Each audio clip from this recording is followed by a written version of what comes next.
Hi friends, time to know new things में आज हम Lenovo G580 को डीअसेंबल करेंगे। ओके, सबसे पहले हमें एक काम करना है, हमें सारे स्क्रू निकाल लेने हैं।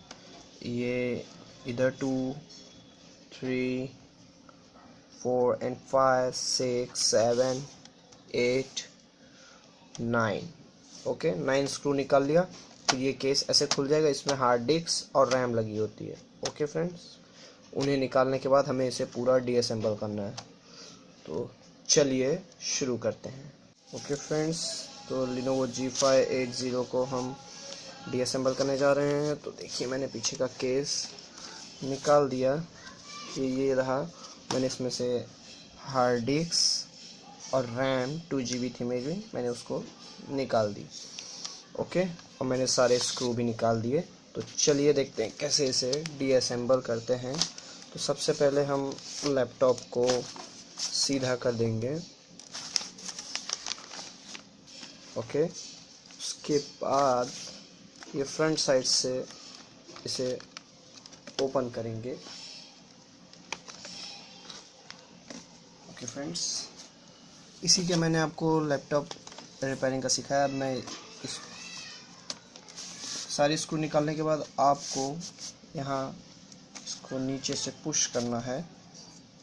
तो देखिए, मैं इसी से ओपन कर रहा हूँ। इधर ये ओपन के लिए मैंने इसको डाला।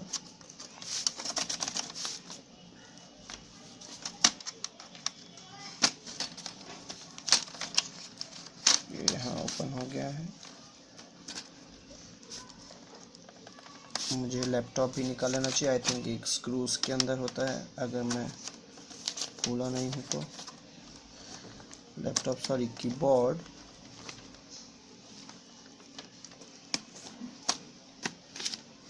पहले पॉइंट्स वाली चीज़ डालिए कीबोर्ड में, उसके बाद इसे ओपन कीजिए।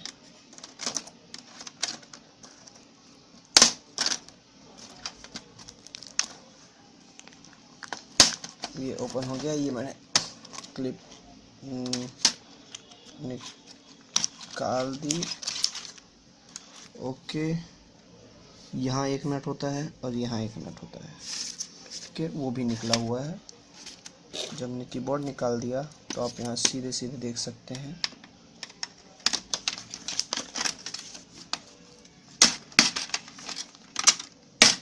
ये इसकी पूरी बॉडी फ्रंट साइज की। मैंने नट निकाल दिया। देखिए, ये इसका पैनल निकल गया है। ओके, ये डीवीडी राइडर, इसको नेक्स्ट वीडियो में दिखाऊंगा कैसे इसको रिप्लेस करते हैं with a new DVD writer. ये फैन, इसको भी दिखाऊंगा नेक्स्ट वीडियो में कैसे रिप्लेस करते हैं। तो अभी ये डीअसेंबल के लिए। ओके, ये डीअसेंबल हो गया है पूरा। अब आप चाहे तो मदरबोर्ड निकालिए या फैन निकालिए। Okay friends, hope you like it. Please keep subscribe.